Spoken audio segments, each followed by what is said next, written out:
السلام علیکم۔ وعلیکم السلام ورحمۃ اللہ وبرکاتہ۔ جی شہزاد بات کر رہا ہوں۔ مجھے ایک میسج آیا تھا جس کو میں پڑھ کر سناتا ہوں، تو اس میں باقاعدہ ایک ہیڈ لائن دی ہوئی ہے جس میں شرک اور قرآن یہ لفظ لکھا ہے۔ اس کے بعد شرک نمبر 1 کا حوالہ دیا ہے کہ بھر دو جولی میری یا محمد، یہ ایک نعت شریف ہے۔ اس کے نیچے قرآن کا حوالہ دیا ہے کہ اے نبی کہہ دیجئے تمہارے نفس اور نفع اور نقصان کا اختیار صرف اللہ کے پاس ہے۔ پھر شرک نمبر 2 بتایا ہے شاہ مدینہ سارے نبی تیرے در کے سوالی۔ تو قرآن کے پھر حوالہ دیا ہے کہ اے لوگوں تم صرف اللہ کے در کے فقیر ہو۔ پھر اس کے آیت نمبر وغیرہ دی ہے قرآن۔ پھر تیسرا شرک لائن دی ہے انہوں نے، جو مانگنا ہے در مصطفیٰ سے مانگ، یعنی یہ شرک بتا رہے ہیں اس لائن کو۔ اور قرآن کا حوالہ دیا ہے جو مانگو صرف مجھ سے ہی مانگو، صرف میں تمہاری دعا قبول کرتا ہوں۔ سورہ مومن آیت نمبر کچھ دی ہوئی ہے۔ تو یہ بڑا کنفیوژن پیدا کر رہا ہے یہ میسیجز، اور مارکیٹ میں اور بھی بہت پھیلوں گے۔ شہزاد بھائی بہت شکریہ آپ کے سوال کا۔ ہم جو کوشچن ہے وہ آپ کا ہم تک پہنچ گیا کہ مفتی صاحب سرکار دو عالم صلی اللہ تعالی علیہ وسلم کی بارگاہ میں استغاثہ کرنا، جیسے نعتوں میں بھی ہوتا ہے بھر دو جھولی میری یا محمد صلی اللہ علیہ وسلم، اس طرح کے الفاظ ہوتے ہیں، یا سرکار صلی اللہ علیہ وسلم سے کہا گیا کہ سارے نبی تیرے در کے سوالی۔ تو اس طرح اگر نبی پاک صلی اللہ علیہ وسلم کے بارے میں عقیدہ رکھا جائے، کیا فرماتے ہیں؟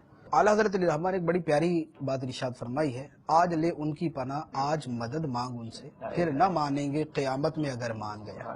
تو قیامت کے دن بخاری شریف کی حدیث میں مبارک ہے کہ تمام کے تمام لوگ جب حساب شروع نہیں ہوگا، پسینے سے برا حال ہوگا اور قیامت کی شدید ترین گرمی ہوگی، تو اس میں جو ہے وہ آپس میں مشورہ کریں گے کہ کریں کیا۔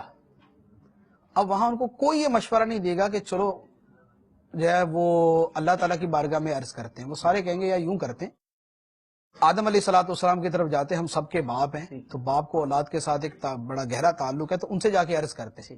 آدم علیہ السلام سے عرض کریں گے، وہ فرمائیں گے کہ آج نفسی نفسی، مجھے اپنی جان کی ہے، تم جو ہے کسی اور کی طرف جاؤ۔ پھر حضرت نوح علیہ السلام کی طرف بھی، موسیٰ علیہ السلام، ابراہیم علیہ السلام، حضرت عیسیٰ علیہ السلام کی طرف۔ حضرت عیسیٰ علیہ السلام پھر فرمائیں گے کہ آج جو اللہ کی بارگاہ میں عرض کر سکتے ہیں وہ سرکار دو عالم صلی اللہ علیہ وسلم ہے، ان کی بارگاہ میں چلے۔ پھر ساری مخلوق جمع ہو کر، مسلمان کافر منکر مومن، یہ سارے کے سارے سرکار دو عالم صلی اللہ علیہ وسلم کی بارگاہ میں آئیں گے اور وہاں آ کے عرض کریں گے کہ آپ ہمارے لیے کچھ کیجئے، ہم بڑی آزمائش میں۔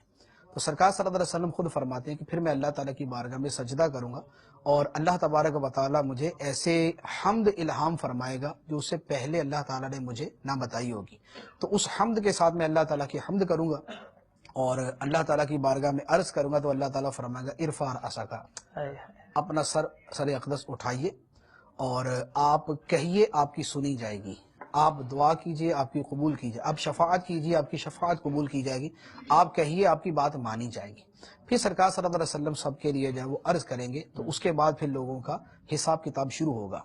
تو یہ جو ہے نا کہ سارے نبی تیرے در کے سوالی، یہاں ساری مخلوق بما جملہ انبیاء کے سرکار دو عالم صلی اللہ تعالی علیہ وسلم کے در کی سوالی ہوگی، اور اس کے بعد ہی آگے معاملہ چلے گا، ورنہ سارے وہیں کھڑے ہوں گے۔ یہ ساری بخاری شریف میں یہ بخاری شریف کے اندر حدیث ہو سکتا ہے یہ کوسچن آئے کسی کے ذہن میں کہ ٹھیک ہے یہ سرکار دو عالم صلی اللہ علیہ وسلم کو مقام محمود جو ہے، یہ بڑا مقام قیامت کے دن عطا کیا جائے گا، لیکن آج نبی پاک صلی اللہ علیہ وسلم سے ڈائریکٹ سوال کرنا اور اس طرح کہنا کیسا؟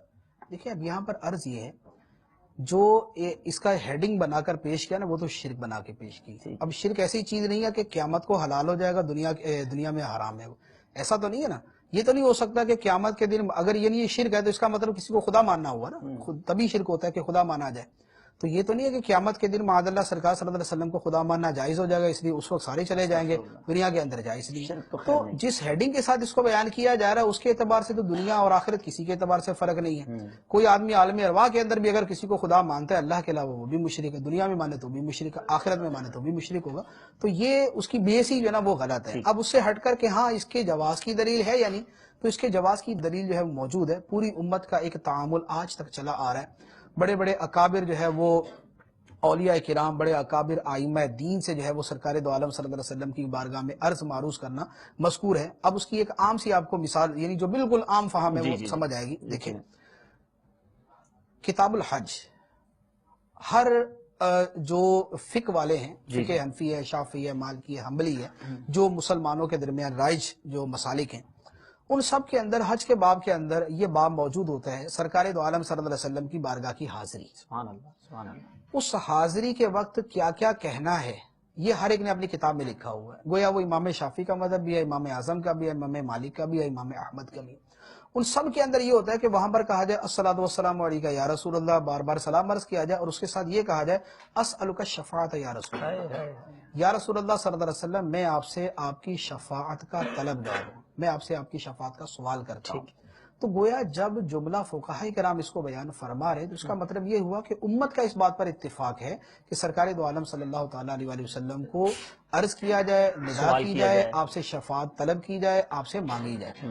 اور پھر یہ جو آیت مبارکہ عرض کی تھی وَلَوْ أَنَّهُمْ إِذْ ظَلَمُوا أَنفُسَهُمْ جَاءُوكَ، اس کے تحت مفسرین نے یہ واقعات بیان کیے ہیں کہ کئی افراد سرکار کی بارگاہ میں حاضر ہوئے، کسی نے شفاعت کا سوال کیا، کسی نے مغفرت کا سوال کیا، کوئی بھوکا تھا اس نے کھانے کا سوال کیا، اور سب کو وہ چیزیں عطا بھی کی، اور صحابہ کرام کے واقعات موجود ہیں۔ تو یہ اس طرح جو اللہ تعالیٰ کے علاوہ کسی اور سے کسی چیز کا طلب کرنا ہے، اس پر تو قرآن کی آیات اور احادیث مبارکہ اتنی کثرت کے ساتھ موجود ہے کہ یہ پورا ٹاپک ہے۔ سلیمان علیہ السلام نے جو ہے وہ حضرت اپنے وزیر سے جو ہے وہ تخت بلقیس منگوانے کا فرمایا، تو وہ ایک ما فوق الفطرت، ایک ما فوق العادت انداز میں جو ہے نا وہ پلک جھپکنے کے اندر وہ تخت موجود تھا۔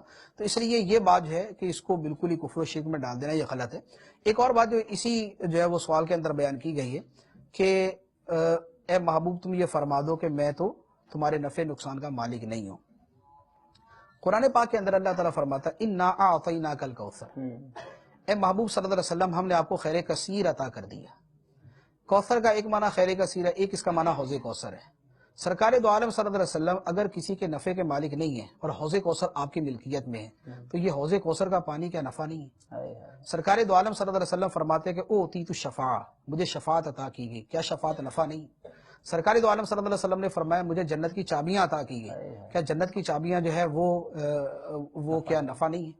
سرکار دو عالم صلی اللہ علیہ وسلم فرماتے ہیں کہ مجھے روئے زمین کے خزانے کی چابیاں عطا کی گئیں، کیا روئے زمین کے خزانوں کی چابیاں یہ نفع نہیں؟ سرکار دو عالم صلی اللہ علیہ وسلم نے امت کو ایمان اور قرآن دیا، کیا یہ نفع نہیں؟ سرکار دو عالم صلی اللہ علیہ وسلم کی جس نے زیارت کی صحابی بنا جنتی ہو گیا۔ سرکار دو عالم صلی اللہ علیہ وسلم سے حضرت ربیعہ نے جنت میں سرکار کا پڑوس مانگا، سرکار نے عطا فرما دیا، کیا یہ نفع نہیں؟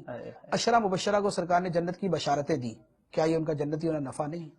امت کو جو پورے کا پورا دین عطا فرمایا، کیا یہ نفع نہیں ہے؟ تو یہ کہنا کہ سرکار دو عالم صلی اللہ علیہ وسلم نفع نقصان کے مالک نہیں ہیں، یہ یا تو پھر ان تمام چیزوں کا معاذ اللہ انکار کرنا پڑے گا اور اس کے بعد یہ بات کہی جا سکتی ہے، اور اگر ان تمام چیزوں کا اقرار ہے تو یہ کہنا پڑے گا۔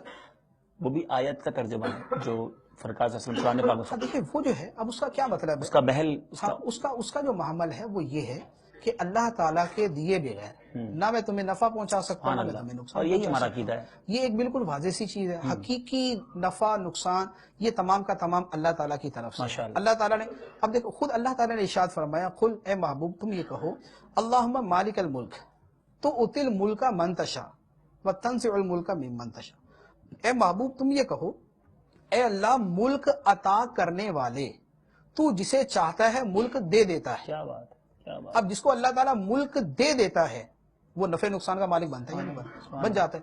تو جس سے تو چاہتا ہے ملک چھین لیتا ہے، جسے چاہتا ہے عزت دیتا ہے، جسے چاہتا ہے ذلیل کر دیتا ہے۔ تو اللہ تعالیٰ نے اپنے خزانوں کا سرکار دو عالم صلی اللہ علیہ وسلم کو مالک بنایا۔ حضرت صالح بن عبداللہ تستری رحمۃ اللہ علیہ فرماتے ہیں کہ کوئی شخص اس وقت تک ایمان کی مٹھاس محسوس نہیں کر سکتا جب تک وہ اپنی جان کا مالک سرکار دو عالم صلی اللہ علیہ وسلم کو نہ سمجھے۔ سبحان اللہ۔ اسی طرح آیت مبارکہ النبی اولی بالمؤمنین من انفسہم، اس کے متعدد ترجمے کیے گئے، ایک ترجمہ اس کا یہ کیا گیا کہ نبی مومنوں کے ان کی جانوں سے بھی زیادہ مالک ہے، تو نبی مومنوں کے ان کی جانوں سے بھی زیادہ مالک ہے۔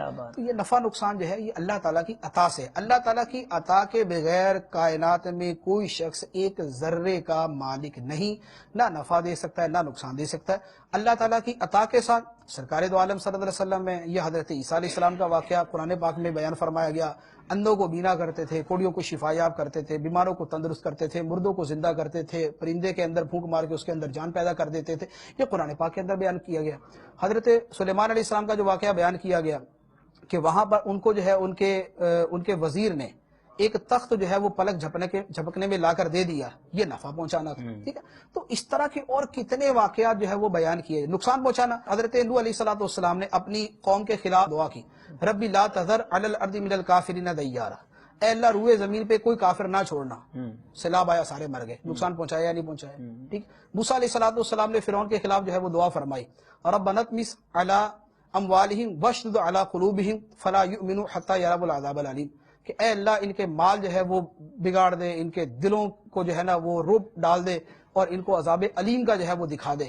فرعون غرق ہو گیا، تباہ و برباد ہو گیا، کیا یہ نقصان پہنچایا؟ صاحب آپ کے پاس دلائل کے انبار ہیں، اور واقعی یہ کوسچن ایسا ہے کہ جس پر کئی سلسلے کیے جا سکتے ہیں۔ اللہ تعالیٰ آپ کے علم و عمل میں مزید برکت عطا فرمائے۔ یقیناً بات بہت واضح کلیئر ہو گئی ہوگی، اور بڑا ڈیفرینشیٹ کر دیا شرک کیا ہے، کہ ہم اللہ تبارک و تعالیٰ کے بارے میں جو ہم نے سنا کہ تمام انبیاء جن کے بارے میں ہمارا عقیدہ ہے، یا جو اللہ کے نیک بندے میں عطا کرتے ہیں، تو وہ اللہ کی عطا سے عطا کرتے ہیں، اور بڑا کلیئر کر دیا کانسیپٹ کو۔ امید ہے کہ اب کسی کے ذہن میں کوئی بہام نہیں رہا ہوگا۔